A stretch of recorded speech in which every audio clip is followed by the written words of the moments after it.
ولجميع المسلمين والمسلمات والمؤمنين والمؤمنات شيء لله لهم الفاتحة. أعوذ بالله من الشيطان الرجيم. بسم الله الرحمن الرحيم. الحمد لله رب العالمين الرحمن الرحيم مالك يوم الدين إياك نعبد وإياك نستعين اهدنا الصراط المستقيم صراط الذين أنعمت عليهم غير المغضوب عليهم ولا الضالين آمين. بسم الله الرحمن الرحيم. السلام عليكم ورحمة الله تعالى وبركاته. الحمد لله رب العالمين والصلاة والسلام على أشرف الأنبياء والمرسلين سيدنا محمد وعلى آله وصحبه أجمعين. سبحانك لا علم لنا إلا ما علمتنا إنك أنت العليم الحكيم ولا حول ولا قوة إلا بالله العلي العظيم.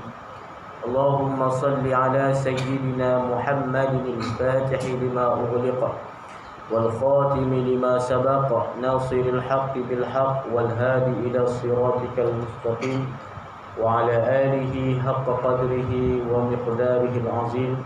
سبحانك لا علم لنا إلا ما علمتنا إنك أنت العليم الحكيم. اللهم لا سهل إلا ما جعلته سهلا وأنت تجعل الحزن إذا شئت سهلا. رب اشرح لنا صدورنا ويسر لنا أمورنا برحمتك يا أرحم الراحمين. ربنا زدنا علما وارزقنا فهما برحمتك يا أرحم الراحمين. أما بعد. Alhamdulillah, pertama dan selamanya marilah kita panjatkan puji dan syukur kita kepada Allah Subhanahu wa taala dengan limpah dan kurnianya serta inayahnya. Masih lagi kita semua diberikan kesempatan oleh Allah Subhanahu wa taala pada malam yang mulia yang berbahagia ini untuk kita berada di majlis ilmu. Moga-moga Allah Subhanahu wa taala melimpahkan rahmat serta kasih sayangnya kepada kita semua. Amin ya rabbal alamin. Yang semati Tuan Pengurusi, Tuan Imam, Barisan Bilal, Siap, para asatizah, tuan-tuan guru, alim ulama, hadirin, hadirat, mukminin dan mukminat, tuan-tuan, puan-puan, ibu-ibu, ayah-ayah yang dirahmati Allah Subhanahu wa taala sekalian. Insya-Allah tuan-tuan yang dirahmati Allah Subhanahu wa taala, pada kesempatan yang mulia ini kita akan menyambung lagi pembacaan kitab Hidayatus Salikin. Kita berada pada tajuk ataupun bab Al-Babul Awwal fi Bayanil Aqidah. Bab yang pertama pada menceritakan, pada menjelaskan perihal akidah. Kata musannif rahimahullahu ta'ala wa nafa'ana bi'ulumihi fid darain amin. Dan wajib atas orang yang akil baligh itu bahawa mengetahui bahwasanya Allah Ta'ala wahdahu la syarikalah, artinya esa tiada yang menyekutui baginya. Fardun la nazira lahu, artinya tunggal tiada baginya bandingan. Azaliyun la bidayata lahu, artinya sedia baginya tiada permulaan. Sarmadiyun la nihayata lahu, artinya kekal tiada baginya kesudahan. Munazzahun an musyabahatil makhluqat, artinya maha suci daripada bersamaan dengan sekalian yang baharu. Laisa kamislihi syai'un wa huwas sami'ul basir, artinya tiada suatu yang seumpama Allah Ta'ala dan iaitu yang mendengar lagi yang maha melihat. Baik tuan-tuan hadirin mati Allah Subhanahu wa ta'ala, maka kata musannif rahimahullahu ta'ala, wajib ke atas orang yang berakal ini kita ambil faham ataupun kita tahu dan kita i'tikad bahawasanya Allah Ta'ala itu Esa, wahdahu la syarikalah. Allah Ta'ala itu Esa, tidak ada bandingan, tidak ada satu Tuhan, tidak ada satu zat, tidak ada satu perkara pun yang sama, yang serupa dengan zat Allah Subhanahu wa Ta'ala. Maka kita mengetahui kata Allah Ta'ala itu Esa, Allah Ta'ala itu tunggal, hukumnya adalah wajib. Maka kita pertanyakan tuan-tuan, apa makna wajib di sini? Adakah wajib itu wajib pada hukum akal, ataupun wajib itu wajib pada hukum syarak, ataupun wajib itu adalah wajib pada hukum adat, ataupun wajib itu wajib hukum arad. Jadi ada beberapa jenis wajib juga. Jadi mengikut kepada hukum-hukum yang ditentukan. Jadi sekalian hukum ni tuan-tuan ada tiga. Ada tiga hukum. Secara umumnya ada tiga. Yang pertama hukum syarak, yang kedua hukum akal, yang ketiga hukum adat. Hukum syarak, hukum akal dan juga hukum adat. Hukum syarak ni apa? Hukum yang Allah Subhanahu wa Ta'ala ataupun perkara yang diputuskan oleh syarak. Sesuatu perkara yang diputuskan oleh syarak. Syarak ni siapa? Allah Subhanahu wa Ta'ala. Itu syarak ni Allah Subhanahu wa Ta'ala dan juga Nabi Muhammad sallallahu alaihi wasallam. Maka sekalian hukum yang diputuskan, yang ditentukan oleh Allah dan juga Nabi, maka perkara itu kita panggil hukum syarak. Allah Ta'ala kata, aqimus salah, hendaklah kamu wajib mendirikan sembahyang. Warka'u ma'ar raki'in wa atuz zakah, kutiba alaikumus siyam, walillahi 'alan nasi hajjul baiti man istata'a ilaihi sabila. Dan sekalian perkara-perkara yang Allah Ta'ala tetapkan dalam Al-Quran, disampaikan oleh baginda Nabi SAW, dan juga sekalian perkara yang dihukumkan oleh Nabi SAW. Maka sekalian perkara itu kita panggil hukum syarak. Jadi wajib sembahyang itu adalah wajib pada hukum syarak. Wajib berpuasa di bulan Ramadan, wajib itu adalah hukum wajib yang hukum syarak. Itu wajib syar'i. Haram minum khamar, haram berjudi, haram berzina, sekaliannya itu haram tersebut dipanggil hukum syarak. Jadi hukum-hukum syarak ni yang kita duk faham lah. Yang kita duk faham, sentiasa dah kita faham.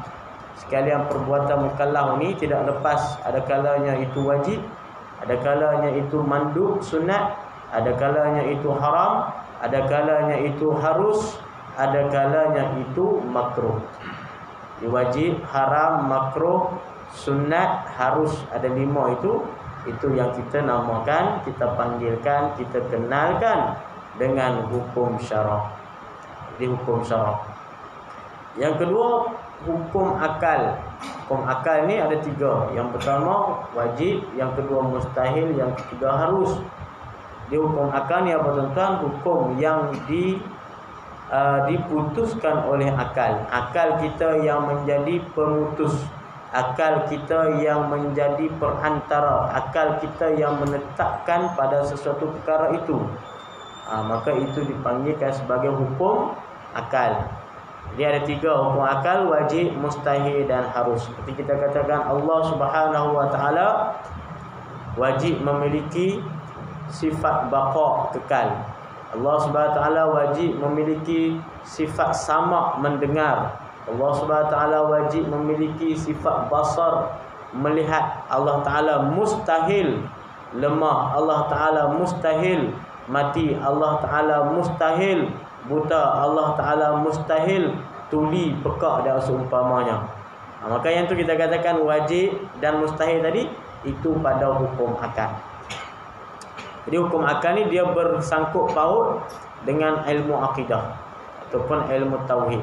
Kalau kita nak membicarakan ilmu tauhid, maka dia sangkutan ataupun ruang lingkupnya itu menurut pembahasan hukum akal. Kalau kita membicarakan tentang ilmu fiqh, ruang lingkupnya itu menurut hukum syarak. Yang ketiga tuan-tuan dipanggil hukum adat. Hukum adat ni pun ada 3 juga, wajib, mustahil dan harus. Wajib pada adat, mustahil pada adat, harus pada hukum adat. Adat ni, hukum adat ni apa? Hukum yang berlaku menurut perkara kebiasaan berlaku. Jadi adat ni perkara yang berulang-ulang, yang berulang-ulang. Paling kurang kita nak katakan nak putuskan pada adat, hukum adat itu 2 kali berlaku. Contoh, kita kata bila mana makan wajib kenyang. Betul tak kita pernah katakan? Bila mana makan wajib kenyang. Mustahil tak kenyang kalau makan banyak kan. Makan banyak wajib kenyang, mustahil tak kenyang. Api kan? Api wajib membakar. Mustahil api itu tidak boleh membakar. Kan? Api bila kita masukkan kertas, masukkan daun kering ke dalam api itu, kita katakan wajib daun kering ini terbakar. Kertas ini wajib terbakar kerana api ini besar, kertas itu kecil. Mustahil kertas itu tak berbakar, tak terbakar. Mustahil daun kering itu tak terbakar. Maka kita menghukumkan, kita mengatakan sebagai wajib terbakar, mustahil tak terbakar, wajib basah, mustahil tak basah, wajib kenyang, mustahil tak kenyang. Itu adalah hukum adat. Sebab apa kita boleh katakan bila api membakar ini, kita masukkan satu dalam api, kita kata wajib api ini boleh membakar. Sebab apa? Sebab ada adat, yakni ada pengalaman ataupun berulang-ulang terjadi perkara tersebut. Maksudnya dari segi sebelum-sebelum ni kita masukkan kertas ataupun daun kering ke dalam api, maka apa terjadi? Kertas ataupun daun kering itu akan terbakar. Kita buat kali kedua pun sama, 10 kali buat pun sama. Maka benda itu boleh kita katakan wajib terbakar. Maka wajib itu hukum adat. Tapi kalau sekali buat, lepas tu buat kali kedua tak jadi macam tu, buat kali ketiga tak berulang-ulang juga, maka kita tak boleh hukumkan itu wajib, itu mustahil dan itu harus pada menurut hukum adat. Itu tuan-tuan, supaya kita dapat membezakan sedikit. Bila sebut hukum syarak tu apa, bila sebut hukum adat tu apa, bila sebut hukum akal itu apa, supaya kita dapat membezakan. Kemudian bila mana kita sebut hukum adat tadi tuan-tuan, hukum adat ini adalah harus pada hukum akal. Maksudnya hukum adat boleh kita menyalahi. Boleh kita tak jadi macam tu. Api yang membakar, wajib membakar tadi, pada hukum adat ya wajib api itu membakar. Pisau boleh memotong, kan? Air boleh kita mandi dan sebagainya terbasah. Maka hukum adat ini boleh tak atau kita menyalahi hukum adat tersebut? Maksudnya kalau kata mandi tak basah boleh tak? Kalau bakar tak terbakar boleh atau tidak? Kalau pisau yang tajam itu tidak boleh memotong, boleh ataupun tidak? Hukumnya ataupun jawabnya boleh, yakni harus. Pada hukum akal harus. Maksudnya bila Allah Ta'ala kata walaupun api itu pada hukum adat wajib membakar, tapi kalau Allah Ta'ala kata api itu tak boleh membakar, boleh tak? Boleh, harus. Maksudnya tak mustahil. Tak mustahil maksudnya boleh. Kan selama ni kita mandi basah, tiba-tiba satu hari mandi tak basah. Bukan mandi tak basah, mandi tak kenyang, makan tak kenyang tu lah. Itu lain. Mandi, kita hari-hari mandi basah, daripada kecil sampai kita dah tua dah besar ni mandi basah. Tiba-tiba satu hari kita mandi tak basah. Pelik dah. Boleh tak kita kata ini mustahil ni? Mustahil ni kan? Mustahil. Tak mustahil tuan-tuan. Itu harus. Kenapa? Kuasa Allah Ta'ala. Dan ini dibuktikan di dalam peristiwa-peristiwa ataupun lipatan-lipatan sejarah. Dah dibuktikan. Api tak terbakar zaman Nabi. Kisah Nabi apa? Ibrahim AS. Bagaimana baginda Nabi Ibrahim AS dilemparkan. Kan dilempar macam mana? Bukan dilempar ambil bakar bawa. Lempar dalam tu tak. Kan pakai apa? Plastik yang besar kan. Kalau kita tengok filem yang perang-perang kan, dia letak yang besar tu, tarik lepas tu gunting kan, lekang kan, potong, pum, ditampakkan. Itu Nabi Ibrahim kena dengan apa? Namrus buat dia. Sampailah dilemparkan Nabi Ibrahim AS masuk api. Tapi apa kata Allah Subhanahu Wa Taala? Allah Taala perintah kepada api, ya narukuni barda wa salaman ala Ibrahim. Kata Allah Subhanahu Wa Taala, wahai api, jadilah kamu sejuk. Bila Allah Taala kata wahai api, jadilah kamu sejuk. Bardan wa salaman ala Ibrahim, selamatkanlah Nabi Ibrahim AS. Maka apa jadi? Walaupun pada hukum adat kan, mustahil tak terbakar. Api yang besar tu, bukan api lighter kecil ni kan. Api umur api besar kan. Jangan kata masuk orang kan. Kita masukkan motor, masuk kereta, masuk semua yang terbakar habis kan. Tapi masuk orang.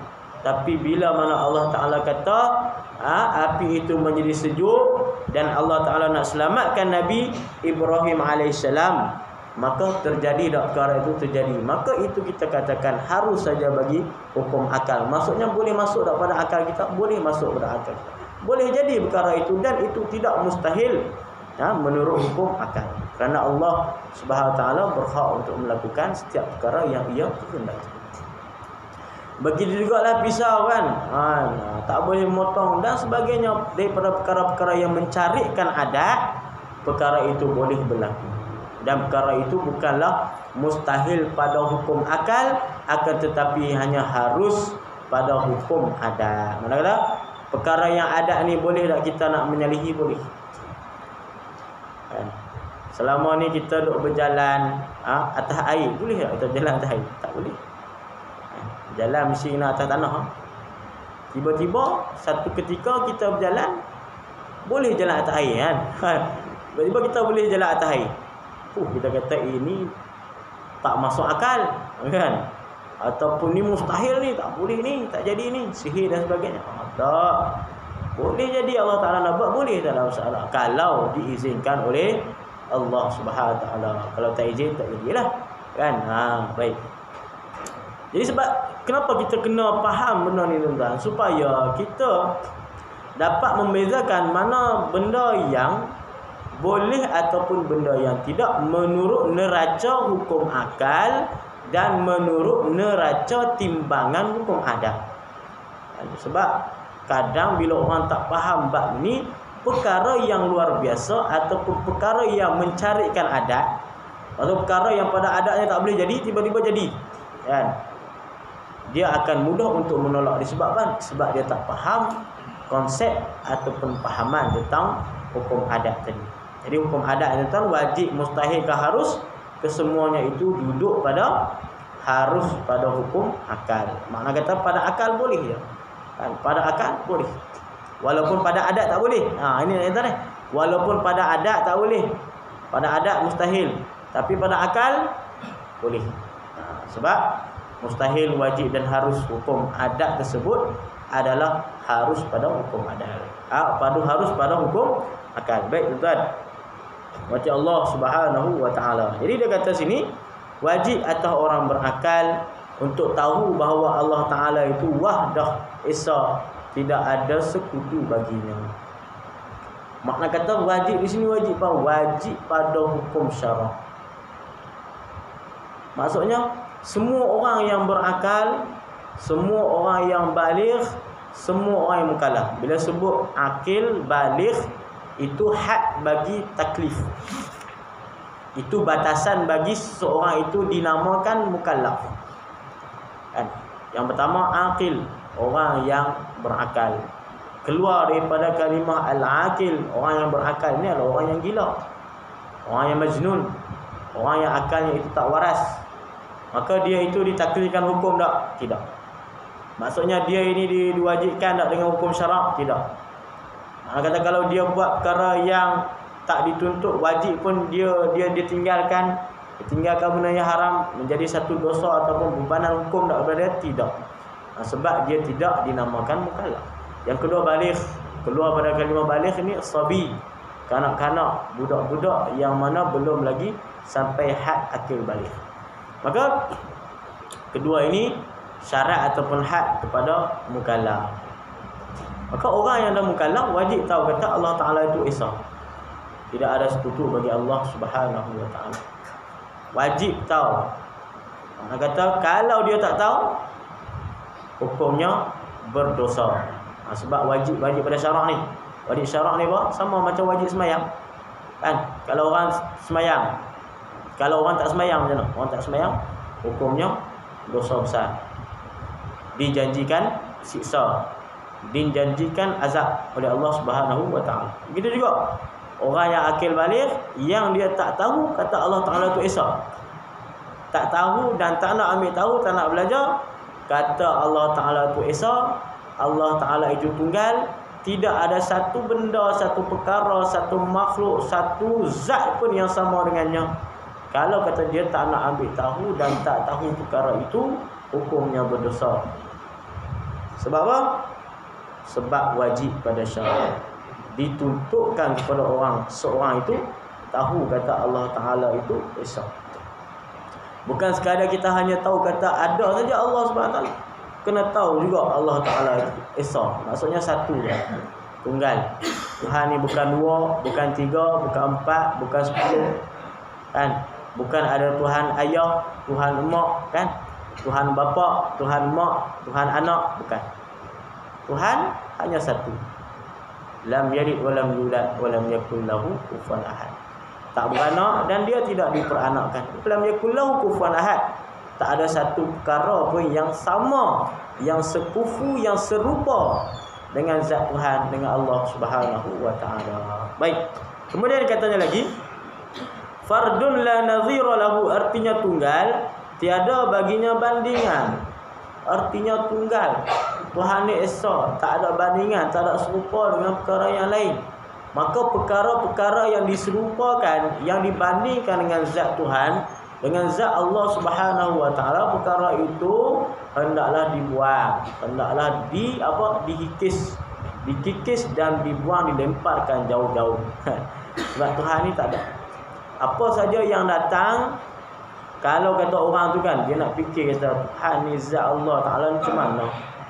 Kan, macam mana dia nak fikir ni zat Tuhan? Maka datang dalam perasaan dia, datang dalam kepala dia, datang dalam pemikiran dia, syaitan datang, menyerupai benda apa dan menganggap itulah zat Tuhan, menganggap itulah zat Allah Subhanahu wa Ta'ala. Maka kita katakan segala perkara yang datang, yang masuk, yang tergambar di dalam pemikiran kita, semua itu bukan Tuhan, bukan Allah Subhanahu wa Ta'ala. Semua itu adalah makhluk. Jadi Tuhan ni zat Tuhan Allah Subhanahu wa Ta'ala, tidak ada siapa pun yang mengetahui hakikat zat Allah Subhanahu wa Ta'ala. Hatta baginda Nabi kita Muhammad sallallahu alaihi wasallam, satu-satunya makhluk ataupun satu-satunya manusia, kan, yang diizinkan Allah Subhanahu wa Ta'ala untuk langsung berjumpa secara live dengan Allah, kan.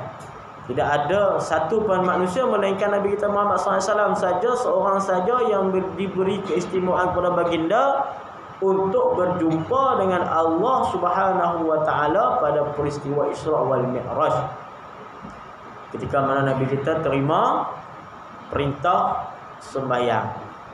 Jadi Nabi ini live langsung jumpa dengan Tuhan. Live langsung jumpa dengan Allah Subhanahu wa Ta'ala. Kalau kita fikirkan, kan, kenapa nak kata sembahyang itu penting? Sedangkan selepas itu kan turun perintah yang lain, puasa, perintah puasa, kata wajib puasa. Adakah Nabi naik jumpa dengan Allah sendiri? Tak. Tapi perintah solat, Nabi naik dan dijemput secara khusus, istimewa, kan. Allah Ta'ala suruh malaikat Jibril alaihissalam, kan, bawa burak datang jemput Nabi SAW. Jemput tu kekasih Allah SWT, jemput. Maknanya kata bila orang ataupun sesuatu, kalau kita pun kalau pergi jemput apa semua, maknanya kata dia tu VIP lah, kan. Very important person, kan. Cakap orang putih kata very important person, VIP. Kalau VIP, very very important person. Atas lagi, kalau VIP ni istimewa dah. Kalau istimewa lagi di atas lagi VVIP.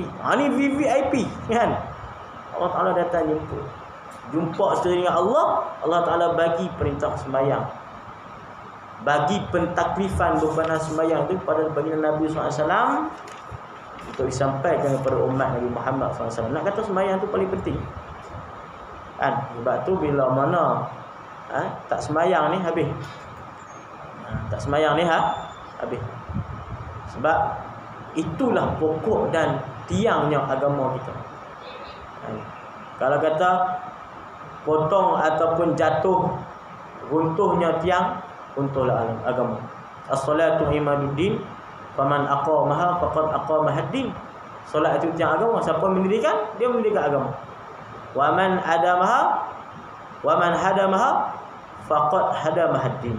Orang yang meruntuhkan sembahyang, tinggal waman tarakaha, orang yang meninggalkan sembahyang, faqad hadamahaddin, dia telah meruntuhkan agama.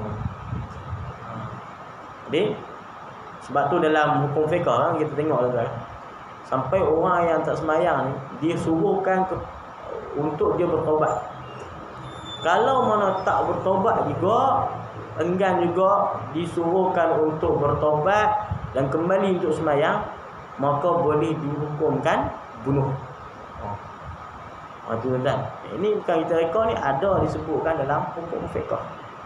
Maksud kata memang besar. Bab sembahyang ni memang besar. Dan Allah Subhanahu wa taala menjadikan sembahyang itulah sebagai pertalian di antara hamba-Nya dengan Allah Subhanahu wa taala. Pertalian paling dekat kita 5 kali sehari semalam. Itulah connection kita dengan Allah Subhanahu wa taala. Bila orang tinggalkan semua itu, tak sembahyang, maka dia tak ada connection dia, tak ada muraqabah dia, tak ada tali perikatan dia dengan Tuhan, dengan Allah Subhanahu wa taala. Maka balik kepada cerita tadi kan, bukan Nabi kita Muhammad SAW satu-satunya manusia yang jumpa dengan Allah Subhanahu wa taala. Tapi bila Nabi balik ke Madinah, balik kan, Nabi boleh cerita tak bagaimana Allah Subhanahu wa taala? Tak boleh cerita. Nabi sendiri pun tak boleh nak bagi tahu Allah Taala tu begini, begitu, begini. Boleh sebut begini, begitu. Itu makhluk, kan? Sebut kata macam ni, makhluk lah. Sebut kata macam tu, makhluk. Tak boleh tahu. Ya, akal kita ni terbatas. Kita tak boleh tahu bagaimana zat Allah Subhanahu wa taala. Nak kenal Allah dengan apa, makrifah yang hakikinya tak kenal kita. Sebab kita mengenal Tuhan, disuruhkan kepada kita untuk mengenal Allah ini. Awaluddin ma'rifatullah, mengenal Allah dengan sifat-sifatnya. Kan? Mengenal Allah dengan sifat-sifatnya. Allah Ta'ala ni wujud, Allah Ta'ala ni kidam, Allah Ta'ala ni baqa, kekal, sedia kala. Allah Ta'ala mukhalafatuhu lil hawadis, tak serupa dengan sekalian makhluk. Allah Ta'ala ni wahdaniyah, esa, tunggal. Allah Ta'ala ni bersifat dengan kidam, Allah Ta'ala kudrat, iradat dan sebagainya. Jadi kita dituntut untuk apa? Mengetahui dan mengenal Tuhan Allah Subhanahu Wa Ta'ala ni dengan zat-zat dia. Tapi nak mengenal betul hakikat Allah, tak ada yang mengenal, tak ada yang tahu, tak ada yang tahu hakikat sebenar zat Allah Ta'ala ni macam apa. Apa makna hakikat ni? Macam kawan kita kan, kalau orang cerita kan, sifat kawan-kawan kita, dia ni orang yang kulitnya sawo matang kan, orangnya tinggi lampai, kurus kan, pakai kacamata contoh. Orang bagi tahu pada sifat seseorang, bagi tahu, kita gambarkan, kita boleh nampak. Tetapi kita tak tengok dia lagi. Kita dah kenal dah, kenal dengan apa sifat-sifat yang disebutkan kepada kita, ciri-ciri yang disebutkan kepada kita tadi. Kita kenal dah, okey dia ni macam ni. Tapi kita belum kenal secara hakiki lagi, sebab kita belum tengok dia. Tapi lepas mana kita dah jumpa dia, kita tengok dia, barulah kita nampak secara hakiki. Maka begitu juga Allah Subhanahu Wa Taala.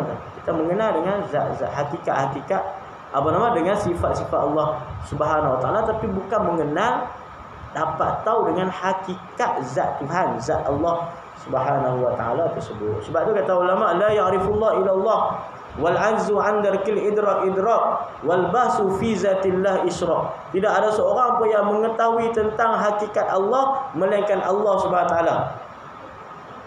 Wal ajzu an darkil idrak, kita lemah dalam mendapatkan zat, mengetahui bagaimana zat Allah. Idrak, kata ulama, idrak sebenarnya itu dah. Kita tak faham ataupun tak sampai pemikiran kita untuk berfikir kata zat Allah Ta'ala macam ni macam tu, maka sebenarnya itu dah ilmu kita sampai situ. Maksudnya betul sampai situ je kan. Lemah dalam mengetahui hakikat zat Allah, sebenarnya itulah makrifah dah. Itu dah makrifah. Wal bahsu fi zatillah isyraq, membahas-bahas tentang zat Tuhan ni isyraq, syirik, wal iyaz billah. Maksud bahas-bahas dia pun bahas kata macam ni macam tu, dia gambarkan dalam pemikiran dia Tuhan ni ada macam ni, ada macam tu. Maka semua itu adalah akan membawa kita kepada akhirnya membawa kita kepada mensyirikkan Allah Subhanahu wa taala, mentamsilkan dan mentasbihkan Allah Subhanahu wa taala dengan makhluk dan seumpamanya. Baik. Kemudian katanya lagi apa? Azaliyun la bidayata lahu, artinya sedia baginya tiada permulaan. Ya Allah Subhanahu wa taala ni sedia kala, tidak ada awal, tidak ada mula bagi zat Tuhan. Seperti mana kita ini tidak sedia, kita ini tidak kidam, kita ini hadis atau baharu. Makna kidam ataupun sedia ni sesuatu yang adanya itu tidak didahului oleh ada permulaan. Sesuatu yang ada ni tidak didahului oleh permulaan. Maka itu kita katakan qidam, qadim, sedia kala. Jadi zat Allah, adanya zat Allah, ada tak mula bagi zat Allah? Tidak ada. Bila mula zat Allah tu tidak ada. Waktu bermulanya adanya zat Allah tu tidak. Sebab bila kita sebut kata Allah Ta'ala qadim, la awwala lahu liwujudihi, tidak ada awal, tidak ada permulaan bagi adanya Allah Subhanahu wa taala. Zat Allah, zat Tuhan bersekalian dengan sifat-sifat Allah. Sama, zat Allah qadim, sifat Allah pun qadim. Maksudnya bukan kata sifat Allah datang kemudian, tidak. Bukan Allah Taala yang menciptakan sifatnya, bukan. Ini jangan kita salah faham kata Allah Taala menciptakan pula sifat dia. Tak boleh. Allah Ta'ala menciptakan dia untuk berada di syurga, tak boleh. Sebab itu masuk kepada perkara yang mustahil, perkara yang bukan ta'alluq ataupun tugas daripada sifat kudrat dan juga sifat iradat. Sifat kudrat ni tugas dia adalah ijab wa idam, untuk mencipta, untuk mengadakan, untuk meniadakan. Jadi sifat kudrat ni hanya bertakluk ataupun bertugasnya kepada perkara yang mungkin, perkara yang harus, iaitu kita lah makhluk Allah Subhanahu wa taala dan sekalian perkara yang lain. Sebab tu tak boleh kita katakan Allah Taala menciptakan zat dia sendiri. Tak boleh. Maka itu perkara yang mustahil, tak bertepatan dengan akidah kita ahli sunnah wal jamaah yang sebenar. Jadi sama juga kita katakan Allah Taala menciptakan sifat dia, tak boleh juga. Sifat Allah Ta'ala dan zat tu sama. Maksudnya apa? Adanya zat, ada sifat Allah.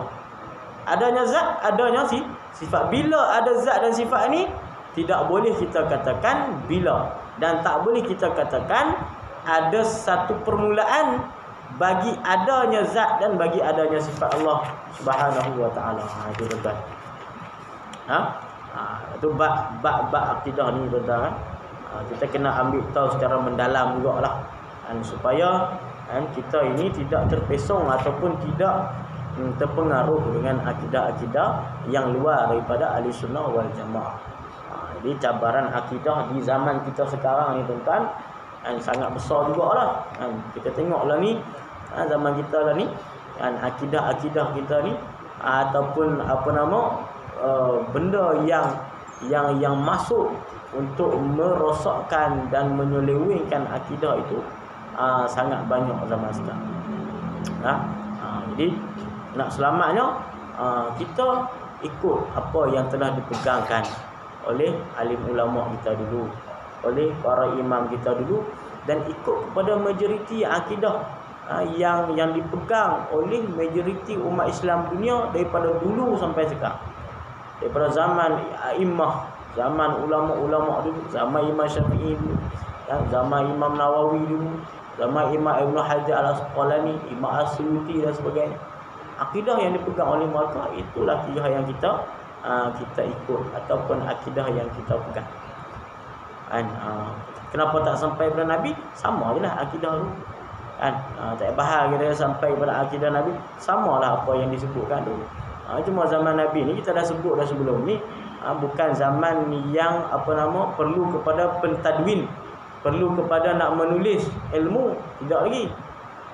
Zaman tu bukan zaman nak kena tulis lagi ilmu akidah, nak kena tulis ilmu fiqh, nak kena tulis ilmu hadis sekalipun.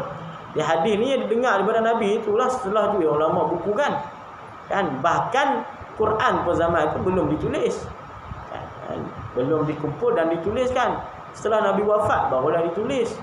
Mula pada zaman Sayyidina Umar Al-Khattab, kemudian yang betul-betulnya pada zaman Sayyidina Uthman bin Affan radhiyallahu taala anhu. Kenapa waktu tu ramai daripada para hufaz, para penghafal Al-Quran wafat syahid. Maka mengambil inisiatif oleh Amirul Mukminin Sayyidina Uthman untuk mengumpulkan dan menulis Al-Quran. Jadi bid'ah, kalau orang nak bahas bid'ah tak bid'ah, menulis Quran tu sendiri pun bid'ah, tapi bid'ah yang wajib. Kan disebut bid'ah apa semua ni. Maksud bid'ah ni bid'ah yang wajib menulis Quran. Sebab bid'ah yang wajib, kalau kata tak buat waktu tu, kemungkinan terbesar Al-Quran mungkin tak sampai kepada generasi kita. Mungkin tak sampai Al-Quran. Sebab bila matinya semua para hufaz penghafal Al-Quran, lepas tu habis Al-Quran kalau tak tulis. Tapi sebenarnya tidaklah, sebab Allah Ta'ala kata inna nahnu nazzalna zikra wa inna lahu lahafizun. Kami menurunkan Quran dan kamilah akan menjaganya.